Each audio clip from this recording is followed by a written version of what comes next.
ہاں رت لنگ گئی پھر بہار آدی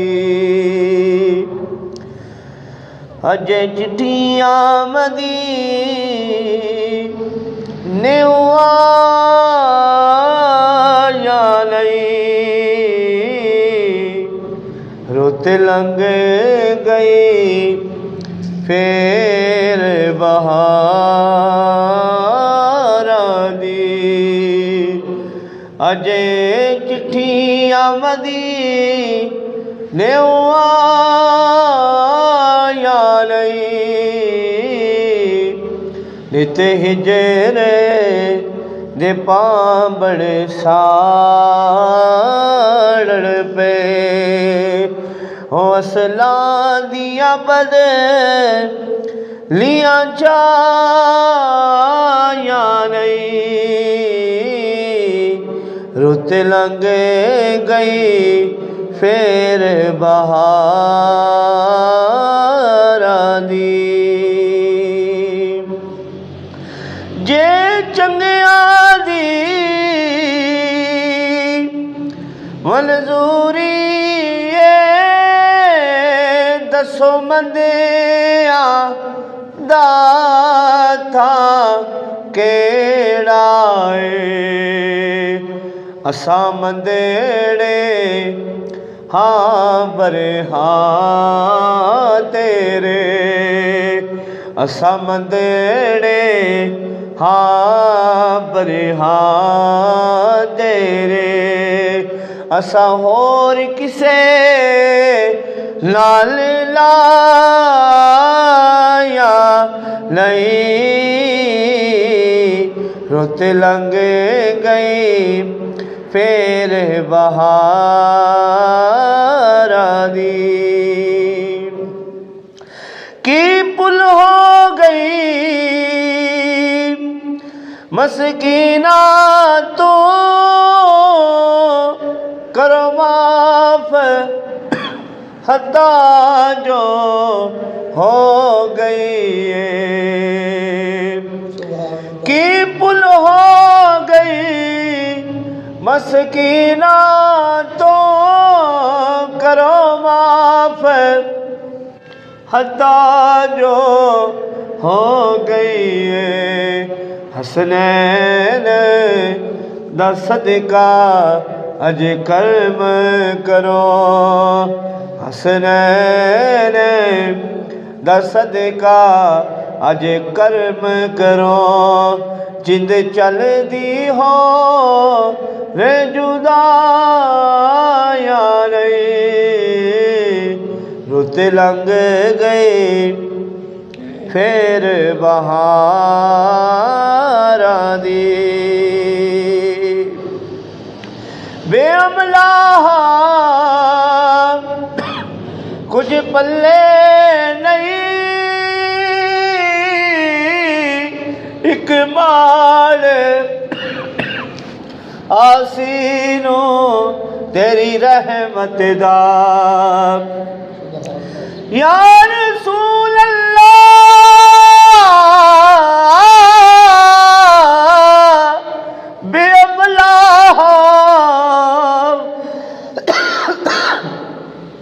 کچھ بلے نہیں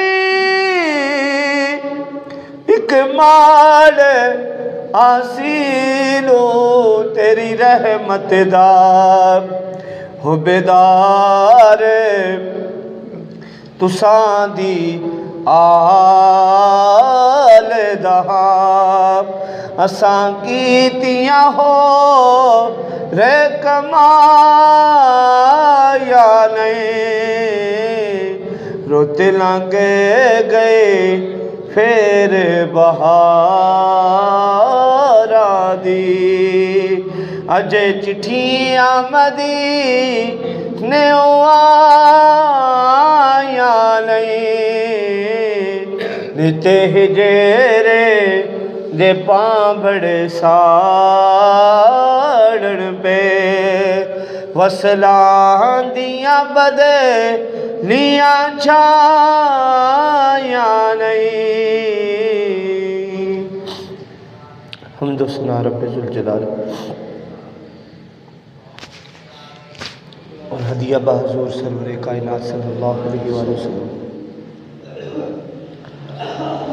پیش کرنے کے بعد سامعین گرامی، میں نے جو آپ کے سامنے آیا کریمہ پڑھنے کا شرف حاصل کیا، یہ پارہ نمبر 12 ہے، سورہ ہود کی آیت نمبر 6 ہے، اور پارہ نمبر 12 اسی آیت سے شروع ہو رہا ہے۔ وَمَا مِن دَابَّةٍ فِي الْأَرْضِ إِلَّا عَلَى اللَّهِ رِزْقُهَا۔ اللہ تبارک و تعالیٰ نے قرآن پاک میں ارشاد فرمایا وَمَا مِن دَابَّةٍ، کہ زمین پہ کوئی بھی جاندار نہیں ہے، الا مگر علی اللہ رزقها، جس کا رزق اللہ تعالیٰ کے سر پہ ہے، اللہ تعالیٰ کے ذمہ پر ہے۔ یعنی اگر آسان ترجمہ کریں تو یہ بنتا ہے، ما اور الا کو نکالیں تو ترجمہ یہ بنتا ہے کہ زمین پہ کوئی بھی جاندار ہے، اس کا رزق کا ذمہ جو ہے وہ اللہ تعالیٰ کی ذات پر ہے۔ اس آیت کریمہ کی تفسیر میں حضور ضیاء الامت حضرت جسٹس پیر محمد کرم شاہ الازہری آپ فرماتے ہیں کہ ہر ذی روح پہ لفظ دابہ یہاں استعمال ہوا ہے۔ عربی کا جو لفظ ہوتا ہے نا، ایک کئی جگہ پہ ایسا ہوتا ہے لفظ ایک ہے، اس کے معنی بے شمار ہیں۔ عربی کے لفظ میں ایک لفظ ہے صلاۃ ہے، یہی صلاۃ لفظ جو ہے نماز کے لیے بھی استعمال ہوتا ہے، یہی صلاۃ لفظ دعا کے لیے بھی استعمال ہوتا ہے۔ تو بے شمار جگہ پہ ایسا ہوتا ہے ایک لفظ ہے لیکن معنی بے شمار ہے، اور یہاں بھی جہاں اللہ تعالیٰ نے دابہ کا لفظ استعمال کیا ہے تو اس کا معنی جو ہے جانور بھی لیتے ہیں، اس کا معنی گھوڑے بھی لیتے ہیں، لیکن یہاں اللہ تعالیٰ نے ارشاد فرمایا ہے کہ ہر جاندار کا جو رزق ہے وہ اللہ تعالیٰ کے ذمہ پر ہے، ہر جاندار۔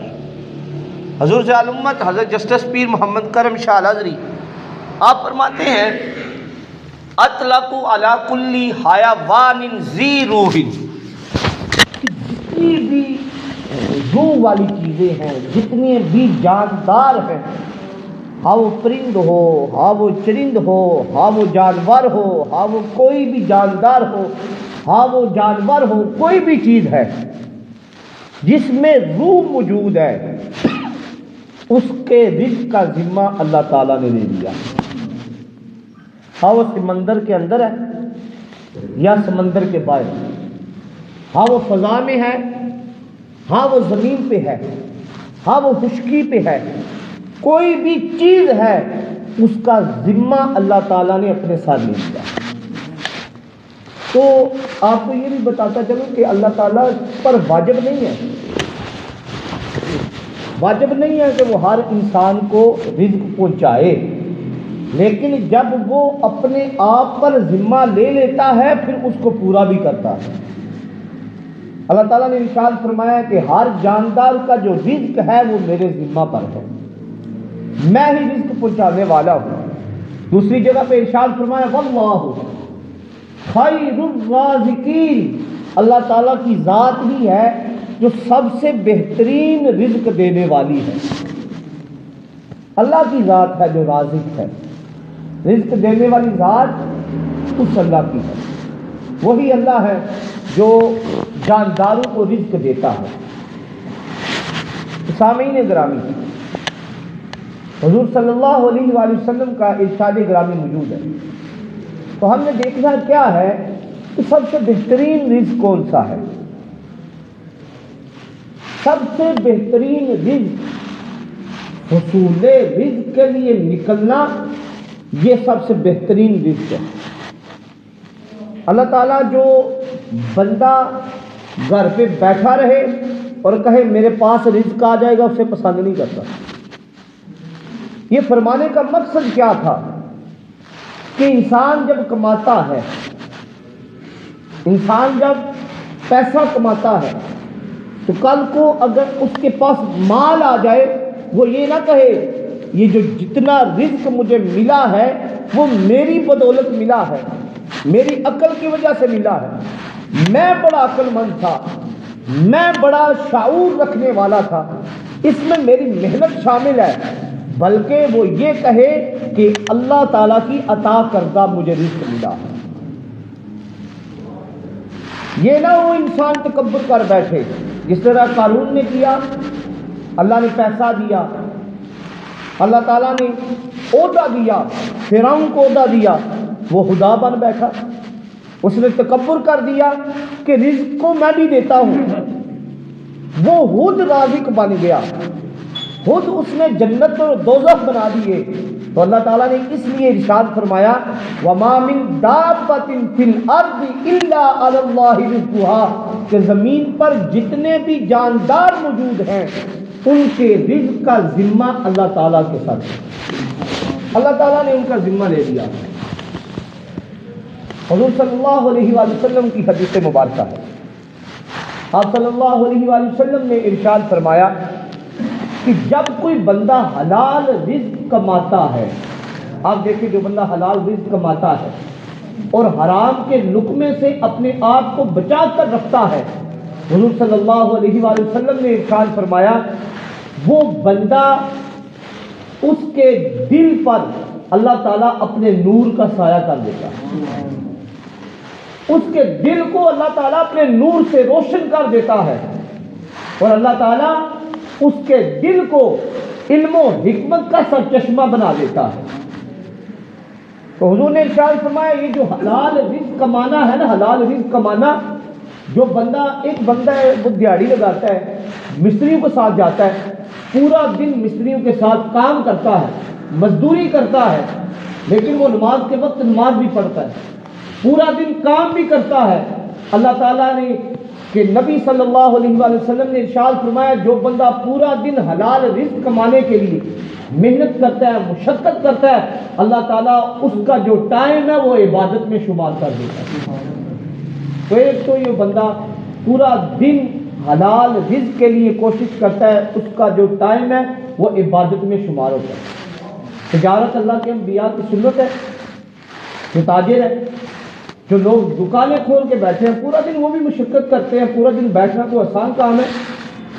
جو بھی بندہ حلال رزق کمانے کے لیے کوشش کرتا ہے، گھر میں صرف بیٹھ نہیں جاتا کہ میرے پاس ہی رزق آ جائے، توکل اس چیز کا نام نہیں ہے، بلکہ حضور صلی اللہ علیہ وآلہ وسلم کی حدیث مبارکہ ہے، آپ صلی اللہ علیہ وآلہ وسلم نے ارشاد فرمایا، حضرت سیدنا فاروق اعظم رضی اللہ عنہ آپ راوی ہیں، حضور صلی اللہ علیہ وآلہ وسلم ارشاد فرماتے ہیں کہ آپ دیکھو نا، پرندے صبح اپنے گھونسلوں سے نکلتے ہیں، شام کو لوٹتے ہیں تو اللہ تعالیٰ انہیں رزق ضرور دیتا ہے، وہ جب لوٹتے ہیں رزق لے کر نکلتے ہیں، جب نکلتے ہیں گھر سے خالی نکلتے ہیں، جب لوٹتے ہیں اللہ تعالیٰ انہیں رزق دیتا ہے۔ اسی طرح انسان کا توکل ہونا چاہیے، وہ نکلے تو صحیح کام کے لیے، اللہ اسے رزق ضرور عطا فرمائے۔ ایک اور حدیث مبارکہ ہے حضور صلی اللہ علیہ وآلہ وسلم کی، حضرت سعد بن ابی وقاص رضی اللہ عنہ، حضور کے بڑے جانسار صحابی ہیں، وہ عرض کرتے ہیں یا رسول اللہ صلی اللہ علیہ وآلہ وسلم میں مستجیب الدعوات ہونا چاہتا ہوں، میں ایسا بندہ بننا چاہتا ہوں کہ میں جو بھی دعا کروں وہ اللہ کی بارگاہ میں قبول ہو جائے۔ ہر بندے کی یہ تمنا ہے کہ وہ جو بھی دعا کرے، جو بھی دعا کرے اللہ تعالیٰ اسے قبول کر لے، ہر بندے کی یہی تمنا ہے۔ تو وہ بھی عرض کرتے ہیں، حضور کے صحابی ہیں، عرض کرتے ہیں یا رسول اللہ آپ میرے ہاتھ میں دعا فرمائیں، کیسے میں بن سکتا ہوں؟ حضور صلی اللہ علیہ وآلہ وسلم نے ارشاد فرمایا کہ تو حلال رزق کما کر کھایا کر، اللہ تعالیٰ تجھے مستجیب الدعوات بنا دے۔ جو بندہ حلال رزق کھاتا ہے، حرام کے لقمے کی آمیزش نہیں ہوتی، اللہ تعالیٰ اس کی دعاؤں کو قبول کر لیتا ہے۔ اور حضور نے ارشاد فرمایا جو بندہ ایک لقمہ حرام کا کھا لے، ایک لقمہ، ہم تو کتنے ہی کھا لیتے ہیں استغفر اللہ، ایک لقمہ کھا لے، ایک لقمہ حرام کا کھا لے، اللہ تعالیٰ 40 دن تک نہ اس کی دعا کو قبول کرتا ہے نہ اس کی عبادت کو قبول کرتا ہے۔ اللہ تعالیٰ ہمیں حرام کے لقمے سے بچائے۔ حضرت ابراہیم بن ادم سلسلہ چشتیہ کے بہت بڑے بزرگ ہیں، حضور سے امت کے شاگرد ہیں۔ حضرت علامہ حافظ محمد خان نوری صاحب، انہوں نے اپنی تصنیف ضیاء الواعظین میں یہ واقعہ لکھا ہے۔ آپ فرماتے ہیں سلسلہ چشتیہ کے بزرگ ہیں حضرت ابراہیم بن ادم۔ آپ ایک دن شکار کے لیے نکلتے ہیں، جنگل میں جاتے ہیں، جنگل میں شکار کے لیے نکلے، آپ کو بھوک لگ جاتی ہے، آپ اپنا دسترخوان بچھاتے ہیں، دسترخوان بچھا کر کھانا کھانے لگتے ہیں۔ ابھی کھانا تناول کرنے والے ہیں، ایک کوا آتا ہے، جو آپ کو کھانا پسند تھا وہی کھانا اٹھا کر بھاگ جاتا ہے، اڑ جاتا ہے۔ حضرت ابراہیم بن ادم ہر چیز موجود تھی، شکار کرنے نکلے تھے، آپ نے گھوڑے کو ایڑ لگائی، اس کے پیچھے چلے گئے، کہتے ہیں دیکھتا ہوں کوا کدھر جاتا ہے مجھ سے بچ کر۔ آپ اس کے پیچھے جا رہے ہیں، وہ کوا ایک غار میں داخل ہو جاتا ہے۔ آپ کو بتانے لگا ہوں کہ اللہ تعالیٰ کس طرح رزق جو ہے اپنی مخلوق تک پہنچاتا ہے۔ تو وہ کوا ایک غار میں داخل ہو جاتا ہے، حضرت ابراہیم بن ادم اس کے پیچھے جا رہے ہیں۔ وہ کوا ایک غار میں داخل ہو گیا، حضرت ابراہیم بن ادم بھی اس غار میں جاتے ہیں، جا کر کیا دیکھتے ہیں، آپ حیرت کی نگاہ ڈالتے ہیں کہ وہ کوا جو لقمہ آپ کے پاس سے چھین کر لایا تھا، وہاں ایک بندہ ہے جو جکڑا ہوا ہے، اس کے بازو بھی جکڑے ہوئے ہیں، بندھے ہوئے ہیں، اس کے پاؤں بندھے ہوئے ہیں، اس کو قید کیا گیا ہے۔ وہ کوا جو ہے جو لقمہ آپ سے اٹھا کر لایا تھا، وہ لقمہ تھوڑا تھوڑا کر کے اس بندے کے منہ میں ڈال دیا۔ آپ نے جب یہ ماجرا دیکھا تو آپ نے اس بندے کو اٹھایا، اس کو کھولا، اس کو اٹھایا، اس سے پوچھا بھائی اللہ کے بندے کتنے دن ہو گئے تجھے اس جگہ پہ ہے؟ وہ کہتا جناب میں 7 دن ہو گئے ہیں، مجھے ایک بندہ تھا، میں جا رہا تھا، چوروں نے مجھے لوٹا اور اس جگہ پہ مجھے باندھ کے چلے گئے اور غار میں مجھے باندھ کے چلے گئے اور 7 دن ہو گئے ہیں، یہ جو کوا ہے اسی طرح کچھ کھانے کو لے آتا ہے اور میرے منہ میں ڈال دیتا ہے، اور 7 دن سے اسی طرح میں یہ گزارا چل رہا ہے۔ کہ سامعین گرامی، آپ اس بندے کو لاتے ہیں، اپنے دسترخوان پہ بٹھاتے ہیں، اس کی جب یہ بات سنتے ہیں تو آپ یہ سوچ میں مبتلا ہو جاتے ہیں کہ 7 دن ہو گئے، تجھے تو سبق ہو سکتا ہے حاصل ہوا یا نہ ہوا، لیکن مجھے یہ سبق ضرور حاصل ہو گیا ہے، اللہ تعالیٰ اپنے بندوں کو کسی بھی طرح سے، کسی بھی وسیلہ سے رزق ضرور پہنچاتا ہے، ہاں وہ کسی بھی مشکل میں موجود کیوں نہ ہو۔ اللہ تعالیٰ کی بارگاہ میں جو بندہ توکل کرتا ہے، اللہ تعالیٰ کی ذات پہ بھروسہ کرتا ہے، اللہ تعالیٰ اس تک رزق کو ضرور پہنچاتا ہے۔ تو آپ اس وقت بادشاہ وقت تھے، آپ نے بادشاہی کو ترک کیا اور فقیری کی لائن میں آ گئے، اور آپ فرمایا کرتے تھے کہ مجھے وہ سکون جو ہے، میں پھولوں کے اتنے پھول ہوتے تھے، میرا بستر جو ہے پھولوں کا لگتا تھا، پھولوں کے بستر پہ بھی مجھے وہ سکون حاصل نہ ہوا جو فقیری کی لائن میں آ کے حاصل ہوا، اور مجھے وہاں سے اللہ تعالیٰ رزق دیتا تھا جہاں سے مجھے تمنا ہی نہیں ہوتی تھی، مجھے پتہ ہی نہیں ہوتا تھا، میں حیران رہ جاتا تھا، اللہ تعالیٰ مجھے اس جگہ سے بھی رزق عطا فرما دیتا تھا۔ تو اسی لیے تو اللہ تعالیٰ نے ارشاد فرمایا ما من دابۃ فی الارض الا علی اللہ رزقها، کہ ہر ذی روح کا، ہر جاندار کا جو رزق ہے وہ اللہ تعالیٰ کے ذمہ کرم سے ہے۔ اسی طرح حضرت امام زاہدی بہت بڑے اللہ کے بندے ہیں، اور ان کا نام بہت تفاسیر کی دنیا میں بہت نام ہے ان کا، حضرت امام زاہدی رحمۃ اللہ علیہ۔ آپ فرماتے ہیں میں نے جب یہ سنا، میں نے پڑھا وما من دابۃ فی الارض الا علی اللہ رزقها، کہ ہر بندے کا جو رزق ہے وہ اللہ تعالیٰ کے ذمہ کرم پہ ہے۔ تو پہلے جو لوگ ہوتے تھے وہ تجربہ کر کے دیکھتے تھے. وہ کہتے میں نے کہا چلو تجربہ تو کریں اللہ کی رحمت کا، میں دیکھوں تو صحیح، پڑھ تو لیا ہے، میں دیکھتا ہوں اللہ تعالیٰ کس طرح مجھے رزق پہنچاتا ہے. اب فرماتے میں ایسے غار میں چلا گیا جس جگہ پہ کسی انسان کا گزر بہت کم ہوتا تھا. اس جگہ پہ لوگ جاتے ہی نہیں تھے، جنگل میں بہت کم لوگ، بہت ہی کم لوگ جاتے تھے. تو میں نے ایک غار میں جا کر پناہ لے لی اور اللہ کا ذکر کرنے لگ گیا. تو ایک دن چند لوگ آئے، انہوں نے آ کر مجھے دیکھا. جب میں نے ان کی آہٹ سنی تو میں اس جگہ پہ لیٹ گیا. وہ لوگ آئے، انہوں نے مجھے دیکھا آنکھیں بند ہیں، انہوں نے مجھے چیک کیا تو دیکھا تو زندہ ہے. میں نے جان بوجھ کے یہ کیا میں دیکھوں تو صحیح یہ بندے کرتے کیا ہے. تو وہ کہتے ہیں کہ آپس میں مشورہ کرنے لگے شاید اس کو سردی بہت زیادہ ہے، اس کو ٹھنڈ لگ گئی ہے تو اس کا جسم جو ہے شیل ہو گیا ہے. تو اس طرح کرتے ہیں اس کے آس پاس آگ لگاتے ہیں. انہوں نے آگ لگائی اور مجھے حرارت پہنچائی، لیکن میں یہ ماجرا دیکھتا رہا، میں کچھ بھی نہ بولا. آنکھیں کھول دی میں نے، ان کی طرف دیکھتا رہا. انہوں نے کہا شاید اس کو بھوک لگی ہے. ایسا کرتے انہوں نے کھانا گرم کیا، اس کے سامنے رکھا، اٹھ اللہ کے بندے کھانا کھا لے. وہ کہتے میں نے جان بوجھ کے کھانا نہ کھایا، دیکھو تو صحیح اللہ تعالیٰ کس طرح مجھے رزق پہنچاتا ہے. میں نے کھانا نہ کھایا. اب کیا تھا، انہوں نے کیا کیا، دلیا لیا اور شہد ڈالی اور فرنی بنائی، اور دو بندوں نے مجھے اٹھایا اور ایک نے وہ فرنی جو ہے میرے منہ میں ڈالی.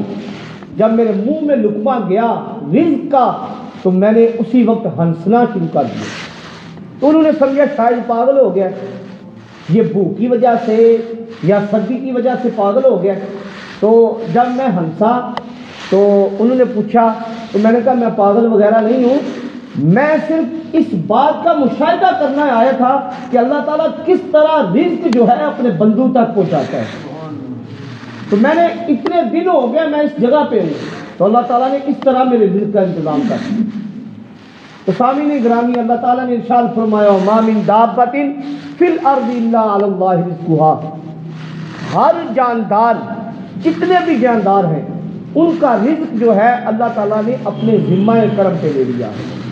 اسی طرح حضور صلی اللہ علیہ وآلہ وسلم آپ خود ارشاد فرماتے ہیں، آپ کی جو زوجہ محترمہ تھی ہماری ماں حضرت ام المؤمنین حضرت حتیجہ الکبریٰ رضی اللہ عنہا کے وصال کے بعد حضور نے جب دوسری شادی فرمائی تو اس وقت حضور صلی اللہ علیہ وسلم نے مختصر ولیمے کا اہتمام کیا. صحابہ کرام جمع ہو گئے. ولیمہ کھانے کے بعد حضور صلی اللہ علیہ وآلہ وسلم شکرانہ نفل پڑھنے کے لیے شکرانے کے ادھر جاتے ہیں. آپ نفل پڑھنا شروع ہو جاتے ہیں، نوافل ادا کرتے ہیں. ادھر صحابہ جو ہیں رزق کے متعلق گفتگو شروع کر دیتے ہیں، آپس میں بحث کرتے ہیں. حضور صلی اللہ علیہ وآلہ وسلم تشریف لاتے ہیں. آپ فرماتے ہیں میرے صحابہ کس موضوع پہ گفتگو کر رہے تھے؟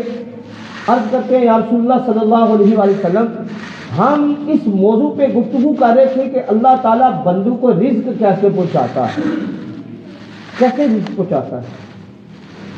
تو حضور صلی اللہ علیہ وآلہ وسلم ارشاد فرماتے ابھی حضرت جبریل امین میرے پاس آئے تھے، انہوں نے حضرت سلیمان علیہ السلام کا ایک واقعہ مجھے سنایا ہے کہ حضرت سلیمان علیہ السلام کے دور میں کیا ہوا تھا رزق کے متعلق. تو آپ فرماتے ہیں حضرت سلیمان علیہ السلام کون سنا رہے ہیں؟ حضور صلی اللہ علیہ وآلہ وسلم اپنے صحابہ کو واقعہ سنا رہے ہیں. حضرت جبریل امین نے سنایا ہے کہ حضرت سلیمان علیہ السلام ایک دفعہ سمندر کے کنارے بیٹھے تھے اور آپ نے دیکھا ایک چیونٹی ہے. حضرت سلیمان اللہ کے وہ نبی ہیں جن کی بادشاہت جادوگروں پہ تھی، چرند پرند ہر چیز آپ کی زبان کو سمجھتا تھا. تو آپ نے ایک چیونٹی کو دیکھا، چیونٹی کو دیکھا، اس کے منہ میں ایک پتا ہے اور وہ پتا لے کر سمندر کے کنارے آتی ہے اور آ کر آواز لگاتی ہے. آپ حضرت سلیمان علیہ السلام سارا ماجرا دیکھ رہے ہیں. حضور علیہ السلام اپنے صحابہ کو بتا رہے ہیں کہ حضرت سلیمان علیہ السلام یہ ماجرا دیکھ رہے ہیں. وہ چیونٹی سمندر کے کنارے آتی ہے, آ کر آواز لگاتی ہے, ایک مینڈک باہر نکلتا ہے, وہ اس چیونٹی کو اپنے اوپر بٹھاتا ہے اور اندر گوتا لگا دیتا ہے, سمندر کے اندر چلا جاتا ہے. تھوڑی دیر بعد وہی جو وہ مینڈک تھا وہ باہر آتا ہے, چیونٹی باہر آ جاتی ہے خشکی پہ اور اپنے بیل کی طرف چل جاتی ہے. جب جا رہی تھی حضرت سلیمان نے بلا لیا. حضرت سلیمان علیہ السلام تو بولی سمجھتے تھے, ان سے باتیں بھی کرتے تھے. اللہ کے نبی نے اس چیونٹی سے سارا ماجرا پوچھا, ہاں بھائی کیا ماجرا ہے؟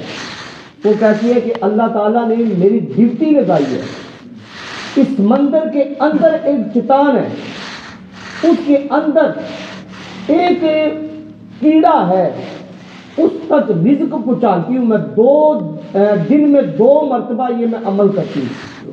یہ جو آپ نے مینڈک دیکھا ہے نا, وہ مینڈک نہیں تھا, اللہ کا ایک فرشتہ تھا. اور میں وہ رزق لے کر, پتہ لے کر اس سمندر کے کنارے آتی ہوں, آواز لگاتی ہوں, وہ فرشتہ آتا ہے, مجھے نیچے لے جاتا ہے, اور میں جا کر جو اندر کیڑا ہے اس تک وہ رزق دے کے آتی ہوں. تو سامعین گرامی, اگر اللہ تعالیٰ کی ذات پہ توکل کیا جائے, اللہ تعالیٰ کی ذات پہ بھروسہ کیا جائے, تو اللہ تعالیٰ ایسے ایسے اسباب مہیا کرتا ہے کہ انسان کی عقل جو ہے دنگ رہ جاتی ہے. اللہ تعالیٰ ہمیں بھی اللہ کی ذات پہ بھروسہ کرنے کی توفیق عطا فرمائے. بھروسے کا مطلب یہ نہیں ہے کہ کام پہ نہ جائیں, گھر پہ بیٹھ جائیں, بلکہ حضور کی میں نے حدیث مبارکہ بیان فرمائی ہے.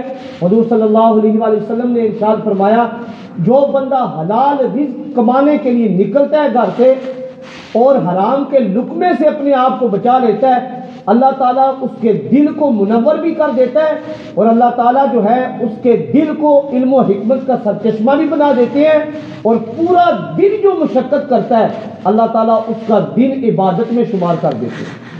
اور حضور کی ایک اور حدیث مبارکہ ہے, آپ صلی اللہ علیہ وآلہ وسلم نے ارشاد فرمایا کہ جو بندہ رزق حلال کمانے کی گھر سے نکلتا ہے, جتنا وقت وہ ادھر لگاتا ہے وہ یہ سمجھے اس نے جہاد میں صرف کیا.